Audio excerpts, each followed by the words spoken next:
James had not been out to push coaches or freight cars in the yard for several days. He was feeling miserable.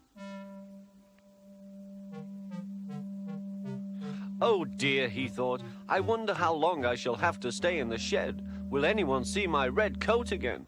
Why did I go so fast that I made a hole in one of my coaches that had to be mended with, of all things, a passenger's bootlace? At last Sir Topham Hatt arrived. I know you are sorry, James, he said, and I know too that you want to be a useful engine.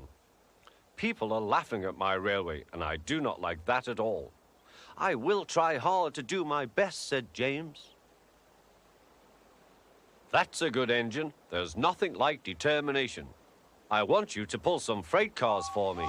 James was delighted and puffed away.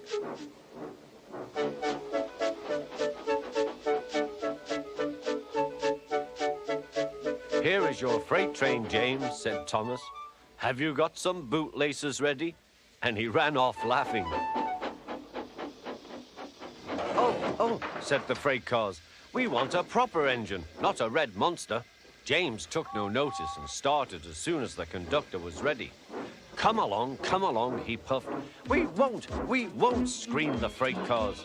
But James didn't care, and he pulled the screeching cars sternly out of the station.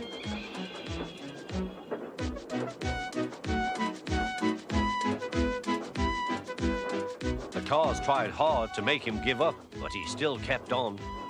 Sometimes their brakes would slip on, and sometimes their axles would run hot, and each time the trouble had to be put right. And each time James would start again, determined not to let them beat him.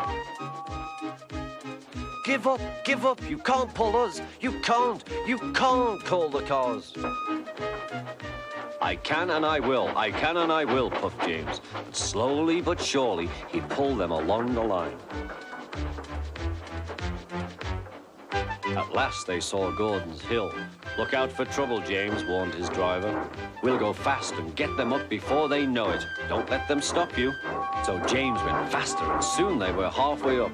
I'm doing it, he panted. Will the top never come? Then, with a sudden jerk, it all came easier. I've done it, he puffed. Hooray, it's easy now. But his driver shut off steam. They've done it again. We've left our tail behind. Look, the last cars were running backwards down the hill. The coupling had snapped, but the conductor stopped the cars and got out to warn approaching engines. That's why it was easy, said James, as he backed the other cars carefully down. What silly things freight cars are.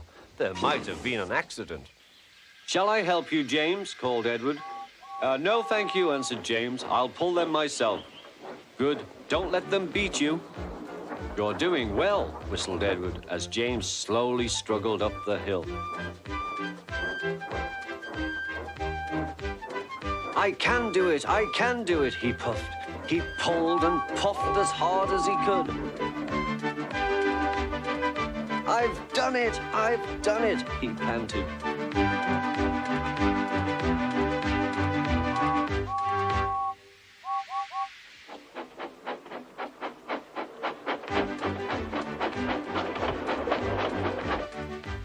They reached their station safely, and James was resting in the yard when Edward pulled up.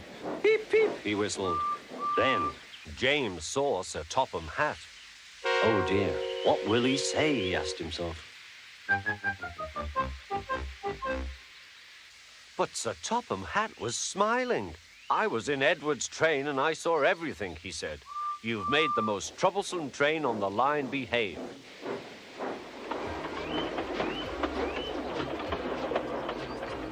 After that, you deserve to keep your red coat.